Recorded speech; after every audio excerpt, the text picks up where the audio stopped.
right, we're out at the Harchie Center here, and this is Justine Bula, and she's kind of orchestrating this. Once I started, she told me, no, let's do it differently. So she's taken over. So Justine. Hi, so I'm Justine Bula. I'm with the Sauk County Land Resources and Environment Department. I am the education coordinator there, and I'm excited to get the opportunity to work with Gary and a bunch of schools here in Reedsburg on this great pollinator project. We're really excited to get some native species growing in the classroom and then come out here and get them growing in our new plot. Great. Britta. Hi, my name is Britta Peterson. I'm with Pheasants Forever, and I'm here to help the kids learn about pollinator habitat and wildlife habitat and why it's really important to have that type of habitat out on our landscape here in Sauk County.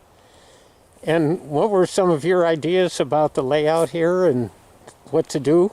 I think that we'll have some good success if we get a wide variety of species out here, maybe planting a little bit of grass along with all of our many forb species, our flower species, and should give the kids a good opportunity to learn the different flowers, plants, and things that are in the native prairie.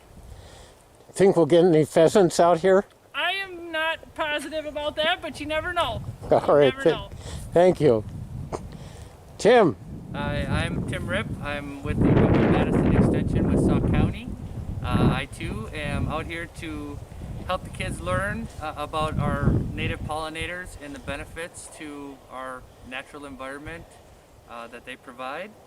I think my hand today here is just to sort of help get the lay of the land and how we can get things set up properly so that the kids can have the most success with this project. And you had some ideas about preparing the soil here. Yeah, a quick and easy method oftentimes for preparing a soil like this, if we don't have time and to avoid chemical applications, is to use a no-dig method or a no-till method where we layer the area with cardboard and come in with a nice, good organic layer of compost, well-composted materials, and usually in about 4 to 6 inches. That creates a really nice bed to get our seeds started off on the right foot for success. So, thanks. And Cassandra. Hi, I'm Cassandra Fowler. I work for the county. I'm out here to expand outdoor learning opportunities for kids and to promote pollinator habitat and get kids outdoors and learning of all ages. All right, great.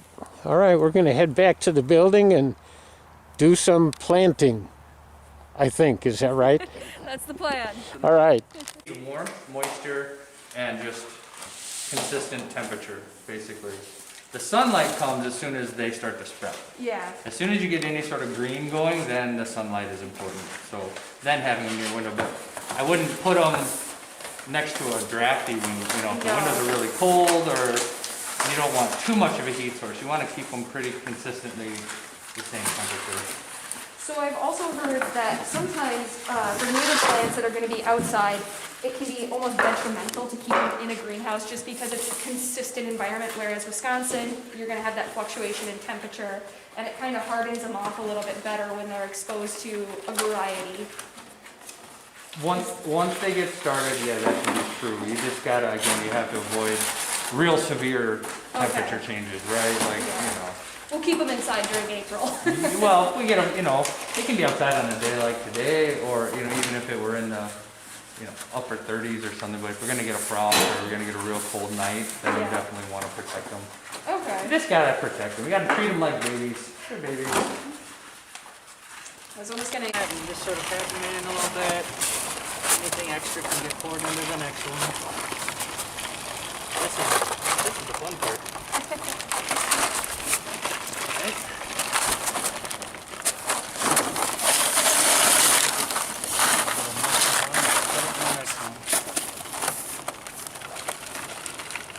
We have several classes, kindergarten, first grade, and second grade classes, and all 4 of the schools that are going to be involved with this project. Pollinator project. Instead of the pumpkins and gourds, they're going to plant pollinator flowers to help the bees, the butterflies, the birds. And they'll learn about pollinators and life cycles. Do you have a preference for And the native plants. or a mix? I mean, I know some of these guys like a little bit finer soil than the typical, or like in terms of like a sandier soil. But is there any preference for, you know, nurseries and how they grow some of these native species? I mean, I think if you're getting them from a nursery, Kind of like, you said you got these from Prairie Nursery. yeah, they're They're about the best source we got in the Yeah, state. that's, And they're gonna give you, you know, what you need. yeah. and they should be sourcing it locally because they're going, you Oh, know, they're they- getting it there, of course. So they- I mean, They got a whole troop of people that go out and pick this stuff by hand. Right. That's a why their dream seed job. is. So That's why their difficult. seed is Right. not necessarily inexpensive, but right? Yeah. a lot of it is hand Yeah. picked. So All right. cool. Well, that's the beginning. Got our soil and our talking about how deep they should be. Snow on that guy. Moisture. Yeah. Alright. And then the last part will be our logistics and how we're gonna divvy up seeds for the 15 to 16 classrooms. So, especially for our little guys, should these guys just be sprinkled on top? I would say, I mean, yeah, but you just want to like push them in. You don't really I wanna- wouldn't sprinkle them because the nature of because you're gonna want to water this right away. Yeah. And so if we just sprinkle them on top, there's too much of a chance for them to kind of go where you don't want them to. But really, for the little ones, like that's enough, Yeah. Okay. right? You're just barely creating an impression. You know, the little bigger seeds you can go a little bit more. I see, you know, a lot of people use a pencil or a chopstick or a whatever and make a little hole. But with these little guys, you want them just. And I think you want to firm them up then, right? Yep, Yeah. Kinda yep, wanna and then make just sure take them they're and nice just kind of cover them up a little bit.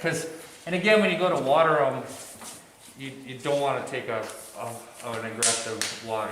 You want to just sort of sprinkle soak them, right? Okay, so maybe even if they have like a sprayer in the classroom, that might be the best option starting off, if you can just be gentle. I always think of it as sort of the rain shower head, Yeah. right? You want that, and you don't want that on full blast either. Like Yeah. not a trickle and not full blast, sort of in the middle, just so it's enough that you can kind of go over and back, soak over and back. That's good.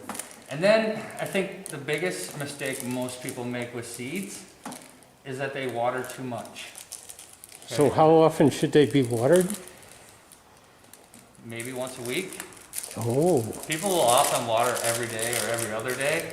This particular type of potting soil, while it doesn't hold together real well right now, is gonna hold a lot of moisture. And so if you overwater, you're gonna get the seeds rotting more so than growing. So I see that a lot. Yeah. Do you want to zoom in here, Gary, on some of the seeds so you can see how small these are? So, Oh, there they went. there we go. It's only happened twice today so far. That's normal. So these are lavender hyssop seeds. These are really tiny little guys. oh yeah. So these are some of our smaller ones, and then we have some larger seeds with our milkweeds. So for lavender hyssop, how many would you recommend kind of in that little spot? Just kind of sprinkle? I would, Yeah.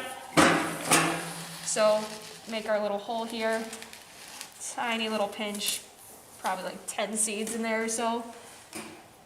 And we'll just sprinkle those guys in and then gently cover them up. Yeah.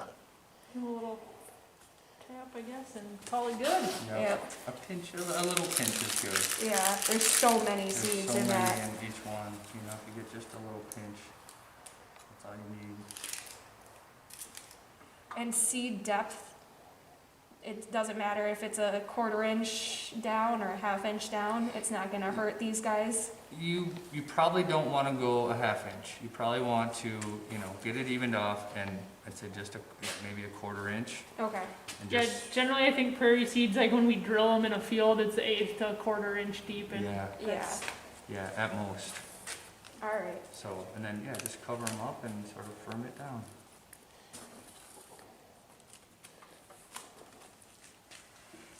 So do you want to do, how do you want to do this? Lavender. I was gonna say, so this is lavender hyssop now. Yeah, it is. Okay. And we have Same 6 one. ready, so we have 6 different species. Yeah, if you wanna kind of Do you spread it out. have labels? Yes, Okay. well, they're address shipping labels. That's, well, as long as we can label them. Yep. That's the other thing, right? Yeah, You plant and then you don't know what's what yes, we do have, until they, until they really start to grow. They kind of all look the same. yeah, so if we wanna label as markers, We got some, this is a butterfly milkweed seed here, so it's a little bit bigger than the last one. Oh, yeah.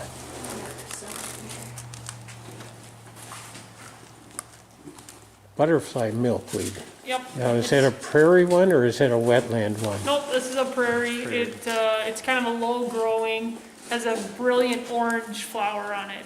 Okay. So it's, the common milkweed that you see is tall and has the, big pods on them and is kind of pinkish red, but this is similar, but in the same family, but different. So it's low growing and orange. Great. Cassandra, what do you have? I have the New England aster. These very small seeds. That's a fall blooming species, so late fall, like September into October, pink and purple, which is a really nice one. And the seeds on What's it called again? that. New England aster. Oh, New England aster, yeah. It is pretty. so here's some pictures too of some of the species. There's a, and I'll leave those. Oh, with we've you. got pictures here I too. think I emailed those to you as well. Oh, this is great. There's the aster. Oh, yeah. So I'm doing the common milkweed. So the one Britta is doing is, where's the, It's on the back sheet there, it's on on the back of the first. the bad side. I don't see it. Oh, This is, Front side, yeah. top right, I think on the front for common. No, I'm doing the common. I was just gonna show the difference between the one That's- Britta's doing. That butterfly milkweed. Yeah, this one. Yep. Yep, so there, you can see the difference. So this is more of a low-growing one, that's the one Britta's doing. The common milkweed that people Oh, yeah. often think of as the monarch plant is the common. So they have more of a, I like to think of a globe flower to it. do monarchs go on any of the cousins? Or They the, utilize all types of milkweed. uh-huh, Swamp milkweed is a really cool one. It's a tall purple one that's specifically in wet areas or wetland areas and bright purple flowers on it. Yep, they'll go after that, so. oh, this is awesome. And there's a tropical milkweed too, isn't there? But that one we don't want to see here. So there's lots of different species out there, but we really want to focus on planting native species because our pollinators in our area are going to be adapted to the species that we're planting here. This is science, there's science involved, there's math involved, you can work it however you want. Yeah. Well, and there's so many schools that have a school forest. I know mine does too, and we only went out there once, I think. And I was in every science and ecology class that I could be in high school, and it's Yeah. just, That's a challenge. I'm pretty sure my school forest got cut down by the time I graduated. No. Oh, no. They thought it was a nuisance for kids to hide in. Right, that's where we could- Exactly. Or just start piquing interest. So it's not just a green field. Yeah. Right. A lawn. Field is a Oh, it's the most sterile environment. keep everybody on the hook, but. All right. Cassandra, would you make a label that says Cassandra and Yes. how about butterfly weed? Thank you. Right. All these other flats are going in the greenhouse at the high school. And they're going to be extras, just in case some of the plants don't sprout. And we can always use some extras too. Now, what Justine is going to do is show you how the kids can plant and the teachers can help. So we have here one of the butterfly weed seeds. So these are a little bit larger and we can kind of see, you can pick them out and set them in the pot however you would like. So what I would do is give the student their pot with soil, make a little hole about as deep as that first knuckle of your pinky, and then if they would like, they can space it out where they put one in that hole and then gently cover it up and tap it down, and then go around however they would like. In these pots, I think if we plant, 5 to 7 seeds, that's plenty. So try and just kind of gently place them in that pot and then tuck them in with the soil.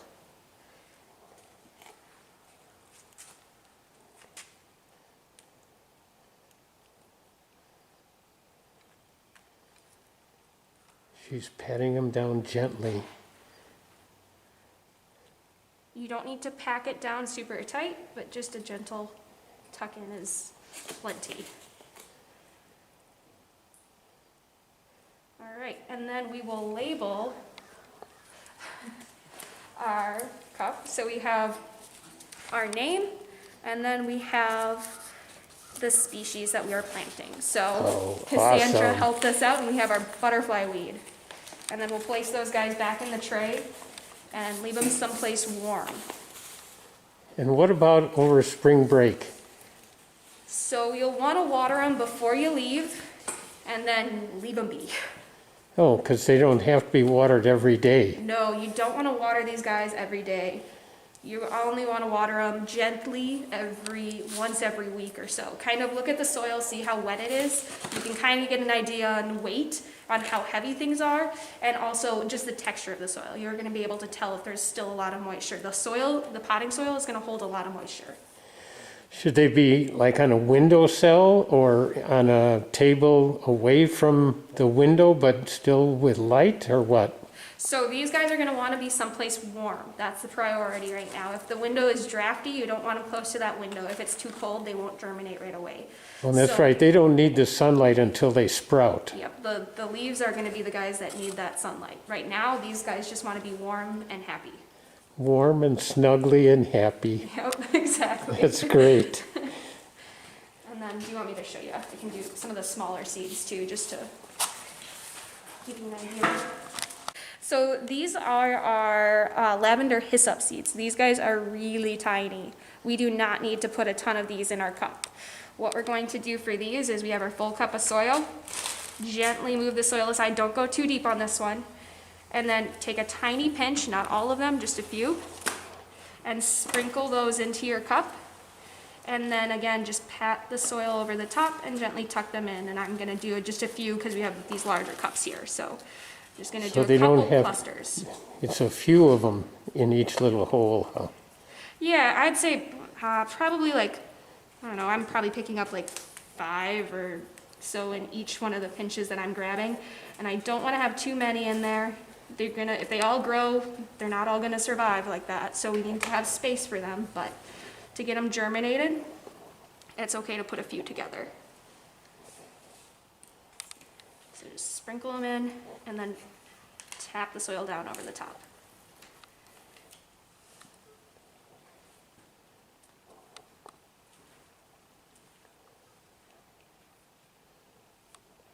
All right, so that's our lavender hyssop.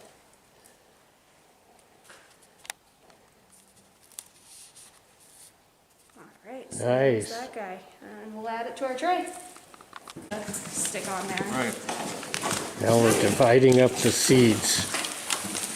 20 classrooms. With 23 pots ish worth per bed. What is it? Each class will have I know. The math is really throwing me. So 20 classrooms, not 16?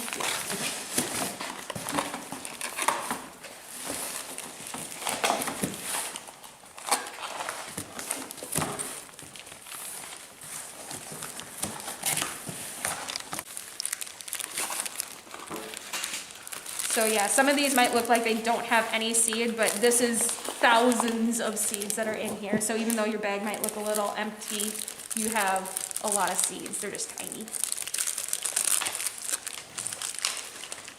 Oh, this is going to be so cool. Thank you.